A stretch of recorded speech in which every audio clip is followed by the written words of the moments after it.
তো আমরা আসি, আমরা ডাইনামাইজেশন এবং পোটেন্টাইজেশন আমরা সবাই জানি। আমরা একটু জিনিসটাকে একটু ঝালাই করি আমাদের মনের ভিতরে। তো ডাইনামাইজেশনের আইডিয়াটা হচ্ছে একটা ক্রুড সাবস্টেন্সের মেডিসিনাল প্রপার্টিটাকে বের করে নিয়ে আসা। যেমন আগের লাইকোপোডিয়ামের এক্সাম্পলে, লাইকোপোডিয়ামের যে সিড হয়, যে বীজটা থাকে, ওইটাকে ভাঙা হয়। ভাঙার পরে এবং অনেক জোরে ভাঙা হয়।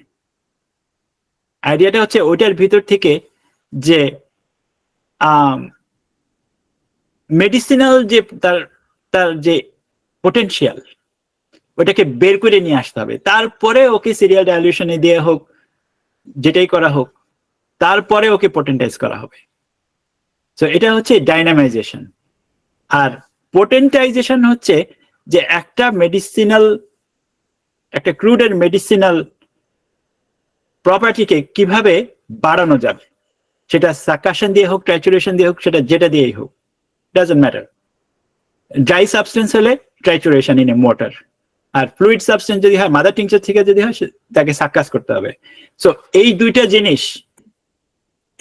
জিনিস আমাদের মাথায় যদি থাকে, ডাক্তার হিসাবে, হোমিওপ্যাথি ডাক্তার হিসাবে, ডাক্তার বলা ঠিক না, কারণ আমরা তো আবার অ্যালোপ্যাথি ডাক্তার না, সো আমরা হোমিওপ্যাথি ডাক্তার হিসাবে, তাহলে আমাদের উপকার আছে। কারণ আমরা এক একটা জিনিস দেখবো। ধরেন একটা এক্সাম্পল দিই, স্ট্রেপ্টোকক্সিনাম বাজারে পাওয়া যায়, তাই না? স্ট্রেপ্টোকক্সিনাম কিন্তু দুই ধরনের স্ট্রেপ্টোকক্সিনাম আছে, আমিও কিন্তু জানতাম না, রিসেন্টলি জানতে পারছি। স্ট্রেপ্টোকক্সিনাম যেটা বাজারে পাওয়া যায় সেটা হচ্ছে সিরিয়াল ডাইলিউশনের স্ট্রেপ্টোকক্সিনাম। আর আরেকটা স্ট্রেপ্টোকক্সিনাম কিন্তু আছে, সেটা হচ্ছে স্ট্রেপ্টোকক্সিনাম C5 টিলচ।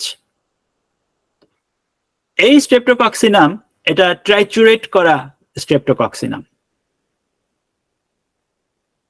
আপনার রেজাল্ট আপনার অ্যাস্টনিশিংলি ডিফারেন্ট।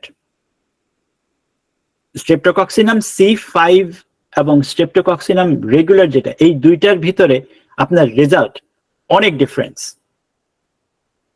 অনেক বেশি ডিফারেন্স রেজাল্টের দিক থেকে। সো ট্রাইচুরেশন এবং সিরিয়াল ডাইলিউশন কিভাবে একটা ওষুধকে করা হয়, এটার উপরে ওষুধের অ্যাকশন অনেক বেশি ডিফারেন্ট হইতে পারে, এটাই আমি বলতে চাইতেছি। তো ট্রাইচুরেশন হচ্ছে এটা, এই মর্টারের ভিতরে একটা এলিমেন্টকে নিয়ে এটাকে এইভাবে ছোট্ট একটা ইয়ে দিয়ে, আপনার হাতুড়ি না, ঠিক একটা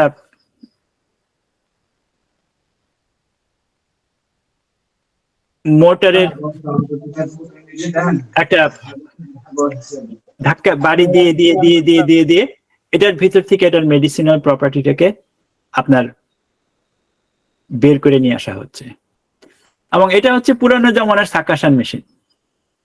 এই জিনিসটা, এই যে লেভার, ছবিটা খুব পরিষ্কার না, এই লিভারটা আপনার এটা এইভাবে বাড়ি দিতে দিতে দিতে দিতে এটা সাকাস করা হচ্ছে। সো এই দুইটা জিনিস আমাদের মনে থাকা উচিত, আমাদের মাথায় থাকা উচিত। এবং ডাইলিউশন স্কেলে সেন্টিসিমেল আমরা জানি যে 1:100, সেটা হচ্ছে 1+99, আর ডেসিমেল মেথডে আমরা জানি 1/10, সেটা হচ্ছে 1+9, এবং 50 মিলিসিমেল হচ্ছে 1/50,000, মানে 1+49,999।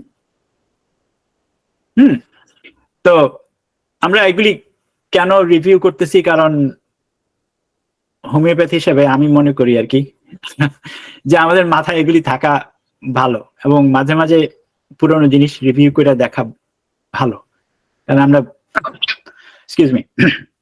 আমরা যদি ভুলে যাই, তাহলে হয়তো আমাদের ওষুধ সিলেকশনে, পোটেন্সি সিলেকশনে, পোসোলজি কনফার্মেশনে আমাদের ইয়ে হইতে পারে, প্রবলেম হইতে পারে।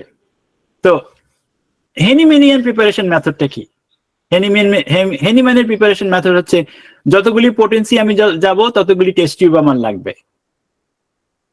হ্যাঁ, তো আমি এখানে 3C তে যাব, তো আমার 4টা টেস্ট টিউব লাগবে, কারণ প্রথম টেস্ট টিউব হচ্ছে আমার মাদার টিংচারের, ওখান থেকে 1 ফোঁটা দিব।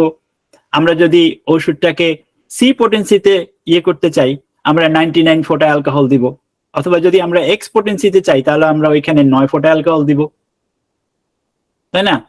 দেওয়ার পরে ওইখান থেকে আমার বের হয়ে আসবে কি? ওইখান থেকে আমার বের হয়ে আসবে 1C, তাই না? 1C এর পরে আমরা ওই 1C থেকে 1 ফোঁটা নিব, নিয়ে আবার সেকেন্ড থার্ড টেস্ট টিউবে দিব। তারপরে আমরা যদি সি পোটেন্সিতে চাই আমরা 99 ফোঁটা অ্যালকোহল ওইখানে দিব, আর আমরা যদি এক্স পোটেন্সিতে চাই তাহলে ওইখানে আমরা 9 ফোঁটা অ্যালকোহল দিব, দিয়ে আমরা ওইখান থেকে বের করে আনবো 2C। তারপরে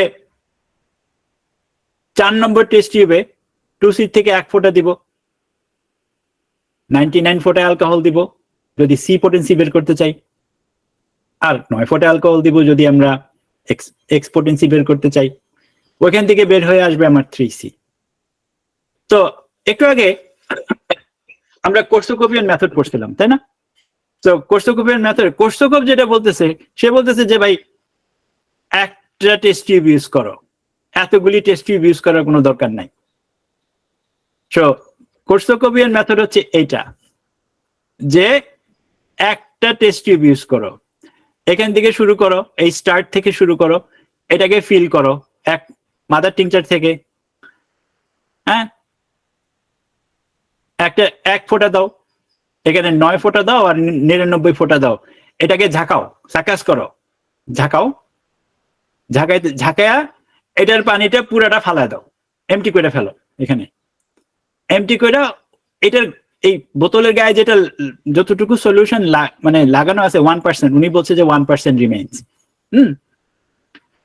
যতটুকু লাগানো আছে এটার ভিতরে আবার 87% অ্যালকোহল দাও, দেওয়ার পরে এটাকে আবার ঝাঁকাও, ঝাঁকে আবার এটাকে এমটি করো। সো বেসিক্যালি একটা বোতল লাগতেছে, এখানে যেমন 4টা বোতল লাগছে,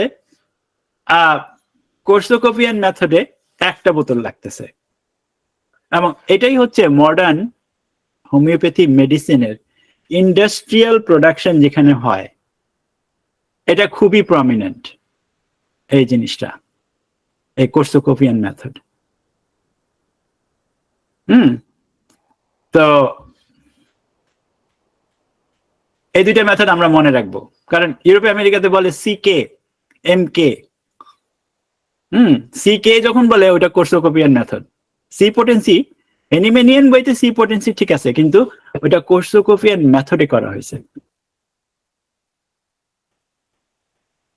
বাংলাদেশে হয়তো দেখা যায় না, এটা বাংলাদেশে দেখা যায় না, কারণ সবকিছু হেনিম্যানিয়ান বইতে করা হয়, সেটা ভালো, এটা কোনোটাই রং না। এবং জিনিসটা হচ্ছে কি, যে যখন একটা ফার্মেসি যখন ওপেন হয়, তাদের প্রফিট লসের দিকে তাদের তাকাইতে হবে, এটা very common, very very common. তো সবচেয়ে কিভাবে তারা অল্প ইনভেস্টমেন্টে তারা সবচেয়ে বেশি প্রডিউস করতে পারে, সেটাই তারা দেখবে। এই কারণে কোর্সোকোপিয়ান মেথডটা অনেক ইউজ হয়।